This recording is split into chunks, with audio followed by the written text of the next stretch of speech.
Good evening, ladies and gentlemen, boys and girls. Welcome to Fenway Park for tonight's game between the Baltimore Orioles. Good afternoon, ladies and gentlemen, and welcome to Major League Baseball in the friendly confines of beautiful Wrigley Field.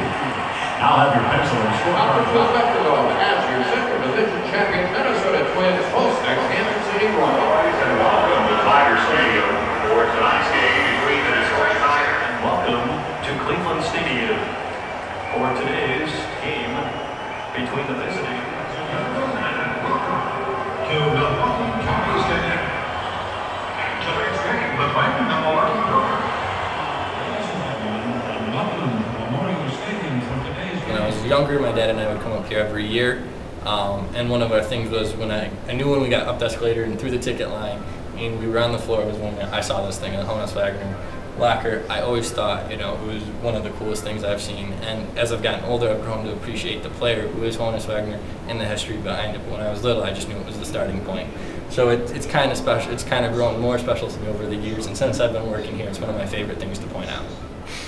Ebbets Field, home of the Brooklyn Dodgers and the pride of working-class Brooklyn, New York, opened in 1913 and featured a brick Federal-style facade and an impressive marble ticket rotunda. Giants jerseys when they were first playing for the World Series. But this is the more interesting piece right here. You're looking at the Chicago White Sox. This is the first time that the American flag was ever donned on a uniform for the 1917 World Series. They actually won that year, and that's the actual jersey worn by Kid Gleason. Up here you'll see the picture of Joe Jackson and his other teammates in the 1917 World Series. Now you remember the sliding pads you were looking at, Ty Cobb sliding pads earlier? The reason those pants look so big and puffy, they had the sliding pads in. That's why they look so big and puffy like that. So it's kind of interesting. Now, as you go down through, you can see a lot of the different ones, like an Earl Combs Yankee bat over here and Keller stuff. This is all early World Series. This is one of the best ones. That's his called shot. Lou Gehrig and Babe Ruth. I almost forgot. I didn't want to forget to touch this. Willie Mays' over-the-shoulder catch. That's that one right there.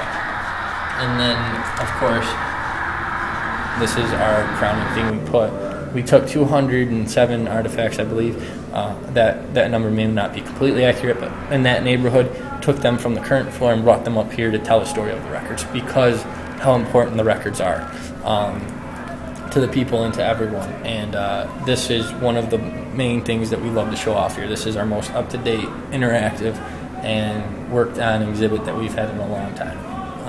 Everyone participated in it, from the membership people to curators to everyone, just making it one big effort. So it's our crowning exhibit, and we like to show it off. Baseball grew up with us. It changed and evolved with us, so it tells the story of us, and that's the special thing about baseball.